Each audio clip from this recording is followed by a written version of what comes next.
Hello hi नमस्कार my dear friends. चलिए आज की क्लास हम शुरू करते हैं। उससे पहले मैं बता दूं, आज का जो हमारा चैप्टर होगा शिक्षा का महत्व, शिक्षा की परिभाषा, इसमें सब कुछ दी हुई है वो होगा। ठीक है। Importance and meaning of education.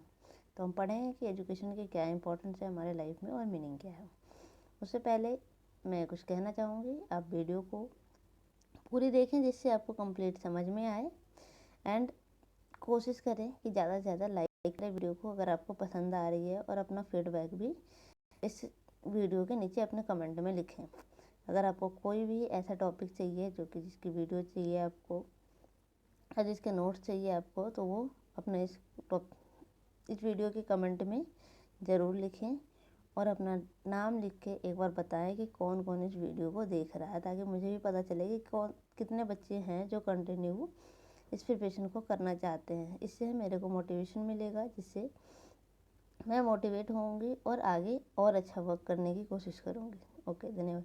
चलिए हम स्टार्ट करते हैं आज का टॉपिक। आज का टॉपिक है शिक्षा का महत्व। पहले हम शिक्षा के महत्व के बारे में जानते हैं। शिक्षा देखते हैं क्या है। शिक्षा प्रकाश का वह स्रोत है जिसमें जीवन के विभिन्न क्षेत्रों में हमारा सच्चा पथ प्रदर्शन होता है। इसे मनुष्य का तीसरा नेत्र भी कहा गया है, जो उसे समस्त तत्वों को मूल की समझने की क्षमता प्रदान कर सकता है। तीसरा नेत्र कहा गया है जिससे हम सभी तत्वों के मूल को समझते हैं, ठीक है, क्षमता प्रदान कर सकते हैं एवं उसे उचित व्यवहार करने की प्रवृत्ति करता है। तो हम ये भी हमारे पास क्वेश्चन आ सकता है कि शिक्षा के महत्व में मनुष्य का तीसरा नेत्र किसे कहा जा सकता है। ठीक है, इस तरीके से क्वेश्चन इसमें बन सकते हैं। जो भी क्वेश्चन बनते हैं मैं साथ के साथ आपको बताती जाती हूँ। चाहिए तो आप नोट डाउन कर लीजिए, या तो इस वीडियो में से आप अपनी तरफ से भी कोई भी नोट्स बना सकते हैं। क्षमता प्रदान कर सकता है एवं उसे उचित व्यवहार करने के लिए प्रेरित कर सकता है। शिक्षा द्वारा जीवन के वास्तविक महत्व को समझने की शक्ति उत्पन्न होती है। शिक्षा हमें मनुष्य बनाती है। शिक्षा से रहित हमारा जीवन व्यर्थ है। मतलब अगर हमारे जीवन में शिक्षा नहीं है तो हमारा जीवन बिल्कुल बेकार है, किसी काम का नहीं है। शिक्षा वह शक्ति है जिससे मानव आध्यात्मिक, शारीरिक, मानसिक, चारित्रिक तथा सामाजिक शक्तियों का संतुलन विकास करता है। ये लाइन बहुत इंपॉर्टेंट है। इससे आपको क्वेश्चन बन सकता है कि शिक्षा किस चीज़ को संतुलित करता है, सामाजिक को, आध्यात्मिक को, शारीरिक को, या मानसिक को। ठीक है, तो इस चीज़ को ध्यान रखिएगा। ये लाइन जो आपको इम्पोर्टेंट है। शिक्षा हमारे शक्ति जिसमें मानव की आध्यात्मिक, शारीरिक, मानसिक, चारित्रिक, सामाजिक संतुलन रखता है। ठीक है, आगे है शिक्षा का अर्थ, शाब्दिक अर्थ। तो देखते हैं शिक्षा के शाब्दिक अर्थ में दिया हुआ है। शिक्षा एक संस्कृत के शिक्ष धातु से बना है, जिसका अर्थ है ज्ञान प्राप्त करना। किस धातु से बना है? शिक्ष धातु। ध्यान रखने योग्य बातें हैं। शिक्षा शिक्ष धातु से बना है, जिसका अर्थ क्या है? ज्ञान प्राप्त करना। ये भी आ सकता है। शिक्षा का अर्थ क्या है? अधिगम, अध्ययन, अध्ययन। शिक्षा का अनुरूप शब्द विद्या है, जो संस्कृत के विद धातु से बना है, जिसका अर्थ है जागना या ज्ञान प्राप्त करना। शिक्षा का संस्कृत शब्द क्या है? विद्या है। विद्या जो है जिसका संस्कृत में विद धातु से बना है। विद धातु का अर्थ क्या है? जानना या ज्ञान प्राप्त करना। एजुकेशन शब्द की उत्पत्ति लैटिन भाषा के 3 शब्दों से हुई है। ये देखिए,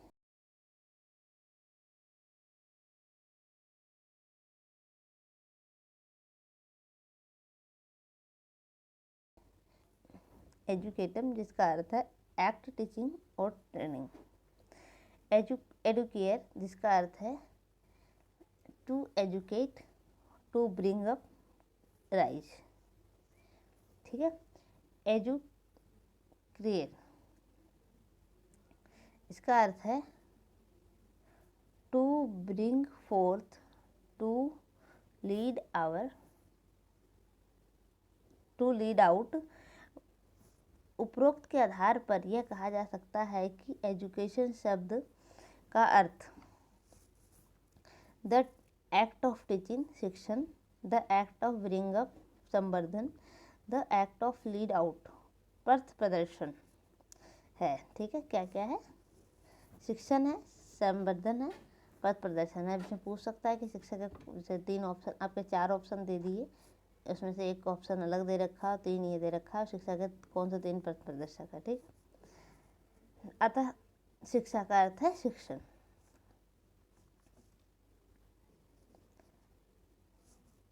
संवर्धन, पथ प्रदर्शन। ठीक है, 3 चीज याद रखना है, ये बिल्कुल याद रखिएगा, इसके ऊपर क्वेश्चन आपका बन सकता है।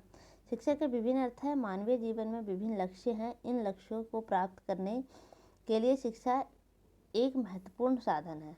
क्योंकि जीवन के लक्ष्यों में स्वाभाविक है, वही कारण है कि विभिन्न दार्शनिकों, विद्वानों, विचारकों, राजनीतिज्ञों, नेताओं, कलाविदों, पुरोहितों, पादरियों आदि ने अपने अपने दृष्टिकोण को लेकर देश तथा काल के अनुसार शिक्षा का विषय अपने मत से प्रस्तुत किया। मतलब सभी लोगों ने, जो भी मतलब बुद्धिजीवी थे हमारे देश के, सब ने अपने अपने शिक्षा के रूप में ओके। जैसे कि हम लोग अभी कोई बात होती है तो हम उसमें अपनी राय जाते हैं, सबने शिक्षा को लेकर अपनी राय जाहिर करी है।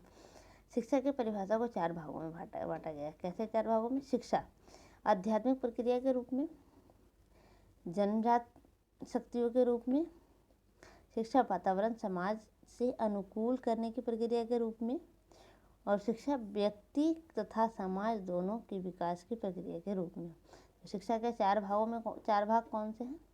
आध्यात्मिक प्रक्रिया के रूप में, जन्मजात शक्तियों के विकास के रूप में, वातावरण तथा समाज के अनुकूल प्रक्रिया के रूप में, और 4th है आपका व्यक्ति के समाज दोनों विकास, व्यक्ति तथा समाज के विकास की प्रक्रिया के रूप में। तो ये 4 पॉइंट भी आपको ध्यान रखने होंगे।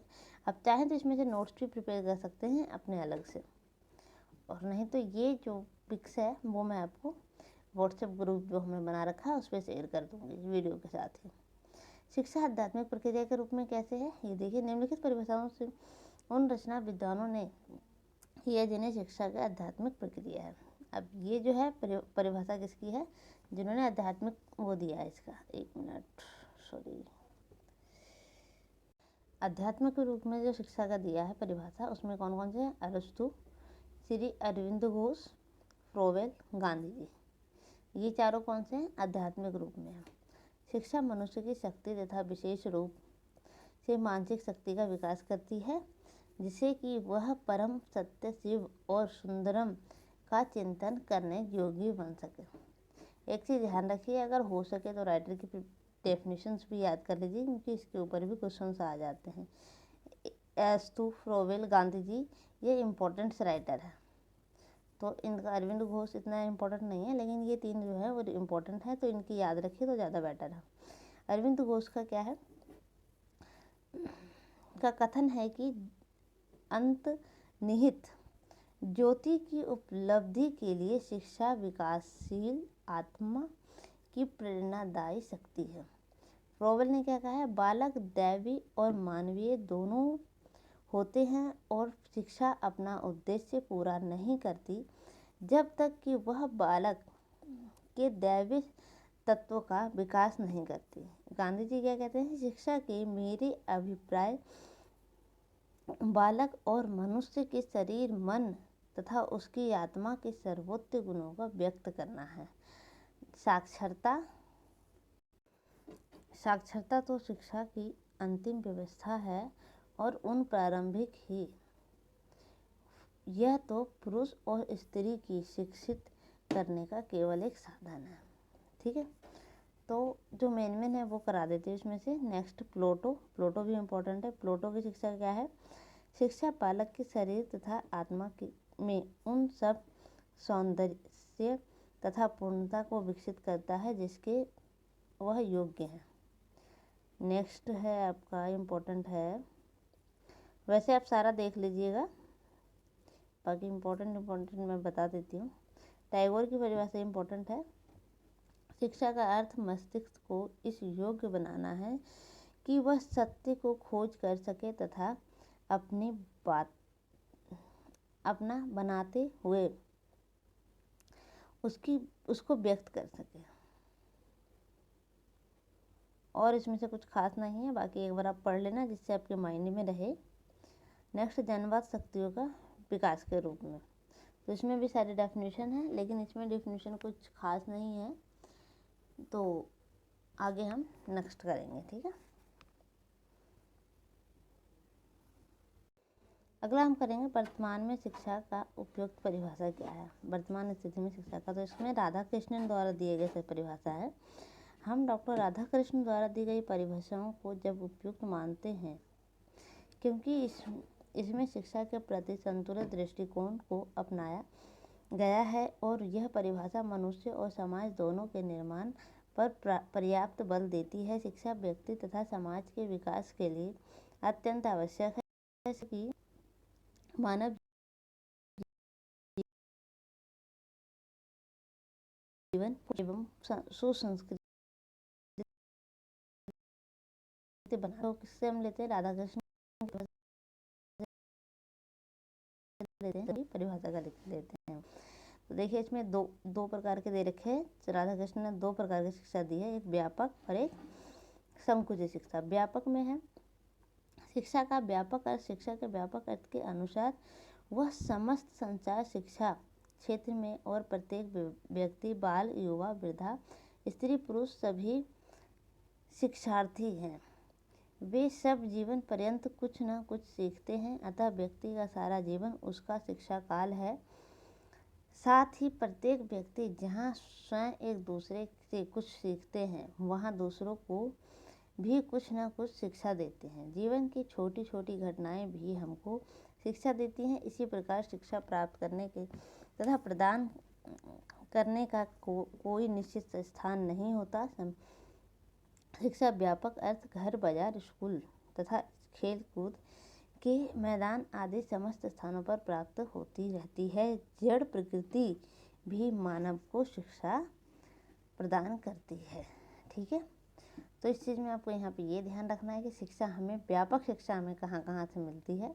इसके ऊपर क्वेश्चन बन सकता है कि बताइए निम्न में से कहाँ से हमें व्यापक शिक्षा मिलती है, या निम्न में से कैसे कोई स्टेटमेंट दे दिया कि हमें किससे क्या शिक्षा मिलती है, ये कौन सी शिक्षा है, वो व्यापक है या संकुचित है। ठीक है, तो आगे संकुचित शिक्षा। संकुचित शिक्षा में क्या है, शिक्षा का छोटा रूप है जो सिर्फ दीवारों में बंद होती है। जैसे हम विद्यालय जाते हैं, कॉलेज जाते हैं, तो वो शिक्षा संकुचित शिक्षा के अंदर आता है। तो अगर कोई स्टेटमेंट दे दिया कि किसी ने किसी का नाम ले लिया, जैसे कोई भी गीता है, गीता अपने कॉलेज से शिक्षा ग्रहण करती है, तो ये कौन सी शिक्षा के अंदर आएगा, तो वो संकुचित शिक्षा के अंदर आएगा, जाहिर सी बात है। अगर गीता अपने आस पड़ोस से शिक्षा ग्रहण करती है, प्रकृति से शिक्षा ग्रहण करती है, तो वो व्यापक में आएगा। तो इस तरीके के क्वेश्चन बनते हैं। शिक्षा का संकुचित अर्थ, शिक्षा के संकुचित अर्थ में शिक्षा का आदान प्रदान विद्यालय के चार दीवारों के मध्य होता है। इस अर्थ में शिक्षा छात्र को एक निश्चित विधि द्वारा प्रदान की जाती है। शिक्षा प्रदान करने वाले को अध्यापक के नाम से पुकारा जाता है तथा शिक्षा प्राप्त करने वाले को छात्र के नाम से ही पुकारा जाता है। शिक्षा का काल भी निश्चित तथा सीमित होता है। संकुचित शिक्षा अर्थ में शिक्षा का अर्थ उन विशेष प्रभावों से समझने हैं जिनको समाज का वयस्क वर्ग जानबूझकर निश्चित योजना द्वारा अपने से छोटों पर तथा तरुण वर्ग पर डालता है। मतलब जो संकुचित शिक्षा है वो बड़े लोग छोटे लोगों को शिक्षा देते हैं। जैसे कि आप अगर घर के बड़े हैं तो अपने छोटे भाई बहन को दीजिएगा। जैसे टीचर हमसे बड़े होते हैं हमेशा, तो वो हमें छोटे को शिक्षा देते हैं। इस प्रकार शिक्षा छात्र को पुस्तकीय ज्ञान प्राप्त करने के लिए ही प्रेरित करते हैं, वह जीवन की वास्तविकताओं को भली प्रकार नहीं समझा पाते। इसमें दूसरा क्या है इम्पोर्टेंट पॉइंट, कि शिक्षक जो है वो पुस्तकीय ज्ञान पर जोर देते हैं। शिक्षक क्या है, छात्र, और वास्तविक ज्ञानों पे जो हमारा व्यापक शिक्षा है उसमें हम वास्तविक ज्ञानों को भी भली भांति समझते हैं, लेकिन जो संकुचित शिक्षा है उसमें हम जो पुस्तकीय ज्ञान पे ज़्यादा जोर देते हैं।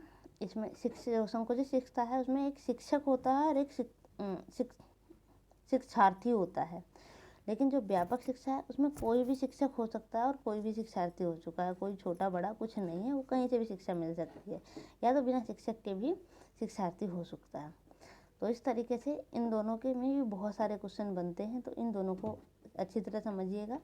अगर ना समझ में आया तो बता दीजिएगा, मैं दोबारा वीडियो बना दूँगी। और एक बार हमें वीडियो में फीडबैक ये भी दे दिया कि जो भी वीडियो मैं करवा रही हूँ उसमें अब फ़ोटो क्लियर आ रही है। पहले से कंप्लेन आ रही थी सबकी कि वॉइस क्लियर नहीं है, फ़ोटो में क्लियर नहीं है, तो वो चीज़ क्लियर आ रही है या नहीं, ये भी फीडबैक में कमेंट में ज़रूर लिखिए। ओके, ठीक है, नेक्स्ट टॉपिक हम कल करेंगे। Bye bye, take care. और मैं बहुत छोटे छोटे वीडियो बना रही हूँ, वो इसलिए बना रही हूँ, आपको लग रहा होगा बस टाइम पास कर रही हूँ, लेकिन ऐसा नहीं है। छोटे छोटे इसलिए बना रही हूँ कि अगर आपको 10 मिनट भी मिलता है तो 10 मिनट में आप एक छोटा टॉपिक कंप्लीट कर सकते हैं। लेकिन मैं बार बार अगर बड़े बड़े टॉपिक बना देती हूँ तो आपको 1 घंटा लेके बैठना पड़ेगा। ज़रूरी नहीं है कि घर में आज के टाइम पे हर किसी के पास 1 घंटा का टाइम हो सकता है 1 घंटा कंप्लीट करते करते आपके घर में कोई आ जाए, किसी ने आपको आवाज़ लगा दी, तो वो भी आपको करना पड़ेगा। क्योंकि मैं समझ सकती हूँ कि एक महिला अपने घर के साथ साथ जो स्टडी कर सके, तो मैं उनके लिए बना रही हूँ जो अपने घर के साथ स्टडी कर सके। अगर आपको एक साथ करनी है तो आप 4-5 वीडियो एक साथ देख लीजिए, अगर लंबी बनानी है तो। बाकी आगे कोशिश करूँगी कि इसका मैथड जो लंबी वीडियो भी है वो भी हम कर सकें।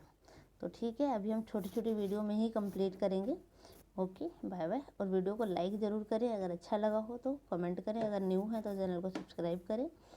एंड अपना ध्यान रखें, कोरोना का टाइम चल रहा है, ऐसे टाइम पे आपको और अपना परिवार को ध्यान रखना बहुत ज़रूरी है। खासकर जो अब हम सुनने में आ रहा है हमारे की तीसरी लहर है, बच्चों को ज़रूर घर से बाहर ना निकलने दें, बच्चों के ऊपर ज़्यादा ध्यान दें। ओके, ठीक है, नमस्कार, बाय बाय, टेक केयर।